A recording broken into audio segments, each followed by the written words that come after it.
Halo, Assalamualaikum warahmatullahi wabarakatuh. Terima kasih untuk yang sudah datang ke channel aku. Kalau belum subscribe, tolong jangan lupa di subscribe, kemudian bunyikan lonceng, dan jangan lupa kasih like serta komentar biar aku makin semangat ya. Penantian dalam Cinta, episode 188. Rumah lama. Ini rumah kakek dan nenek. Ini juga menjadi rumah Randi sekarang. Lukman tersenyum memandang cucunya. Pria itu menunjukkan rumah mewah miliknya yang memiliki nuansa Eropa kuno. Rumah ini merupakan peninggalan dari ayahnya. Randi memandang ke sekeliling rumah. Mulai dari model rumah ini saja, Randi sudah bisa menebak bahwa rumah ini dibangun sudah sangat lama. Model atapnya menunjukkan bahwa rumah ini memiliki nuansa Eropa kuno. Sebenarnya kita memiliki beberapa buah rumah mewah, namun rumah ini yang begitu sangat kakek dan nenek senang. Rumah ini merupakan warisan dari keluarga kita. Bila ditanya usianya, sudah lebih dari 1 abad. Rumah ini dibangun pada masa Belanda, sekitar tahun 1915. Bahkan terkadang, rumah ini dipakai untuk syuting film karena keunikannya. Sabrina tersenyum dan menjelaskannya. Nina memandang rumah tersebut. Bila dilihat rumah peninggalan keluarga Johan, dia sudah bisa menebak bahwa keluarga Johan sudah kaya raya sejak dahulunya. Apa rumah ini tidak pernah direnovasi? Tanya Randi. Rumah ini sudah berulang kali direnovasi. Ukuran luas dan juga besarnya ini sudah ditambah beberapa kali lipat dari model awal. Jadi, bagian keaslian rumah ini ada di bagian depannya. Bagian depan ini sengaja tidak ingin dirubah dan dibiarkan sesuai dengan bentuk aslinya. Bahkan, lantai marmernya masih marmer yang lama. Sabrina menjelaskan dengan penuh semangat. Randi dan Nina menatap kagum rumah tersebut. Bila rumah ini mainkan mereka dengan zaman Belanda. Kita masuk ke dalam.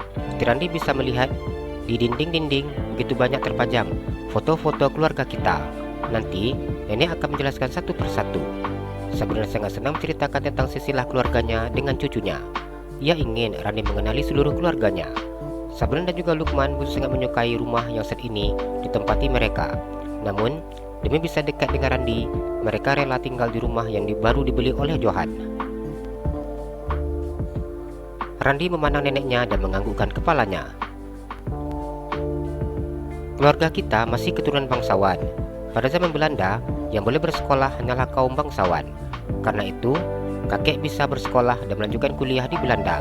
Sabrina menjelaskan. Nina diam ketika mendengar ucapan Sabrina. Rasanya wajar bila mertuanya itu menolak dirinya dulu, mengingat ia bagai langit dan bumi terhadap Johan. Nina memandang Johan. Selama ia menikah dengan Johan, tidak pernah sekalipun Johan menceritakan tentang kekayaan keluarganya dan memamerkan silsilah keluarganya. Johan memandang Nina dan memegang tangannya. Pria itu seakan memahami apa saat ini dirasakan oleh Nina. Nina diam memandang Johan. Dengan cepat ia kemudian menarik tangannya. Jangan cari kesempatan, Mas. Nina memajukan bibir bawahnya.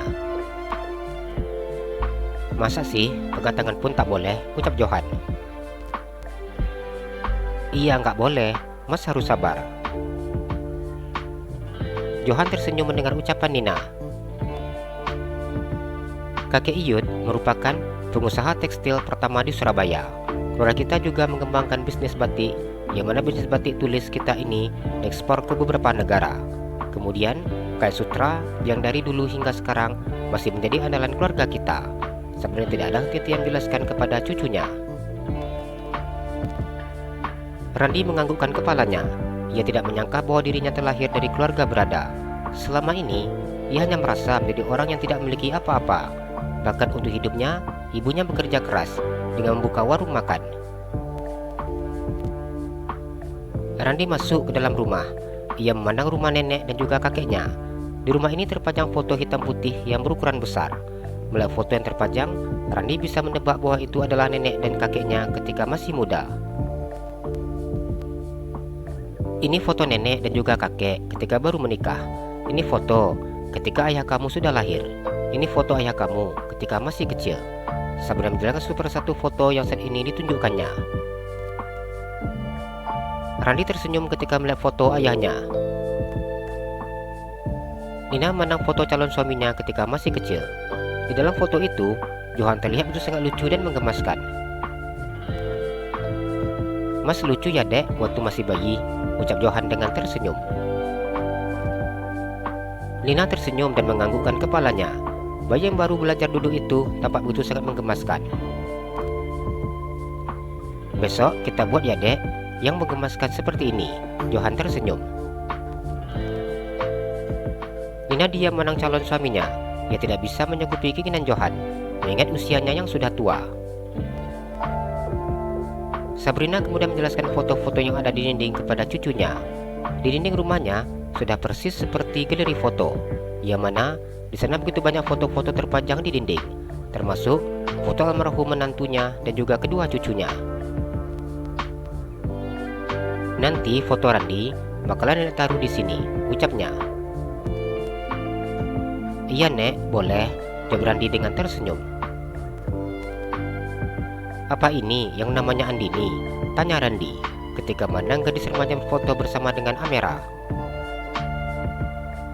Sabrina menganggukkan kepalanya. "Hari ini kakek akan berangkat Randi dengan keluarga kita," jelas Lukman.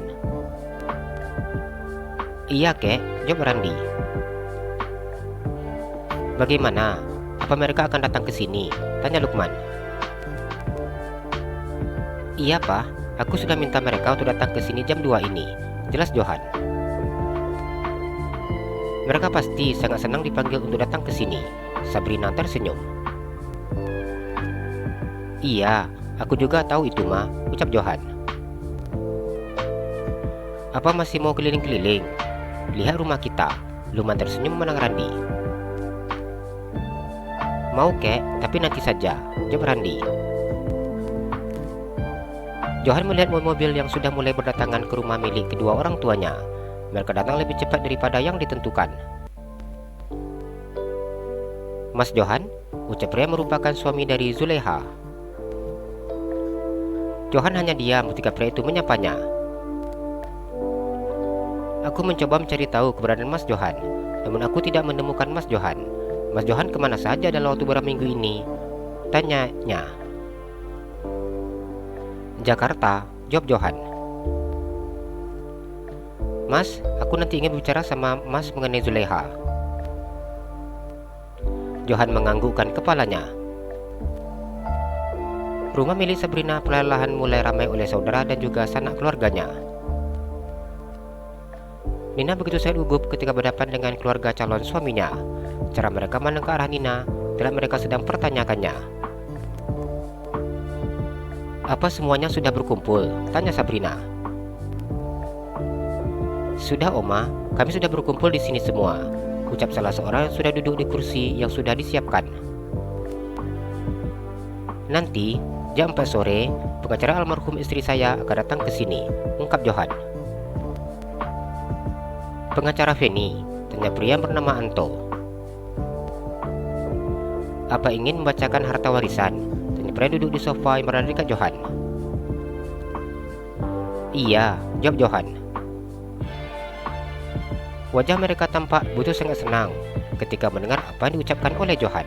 Mereka tahu bahwa Feni sudah tidak memiliki anak lagi, dan itu artinya hartanya mungkin akan dibagi rata untuk saudara dan juga keluarga.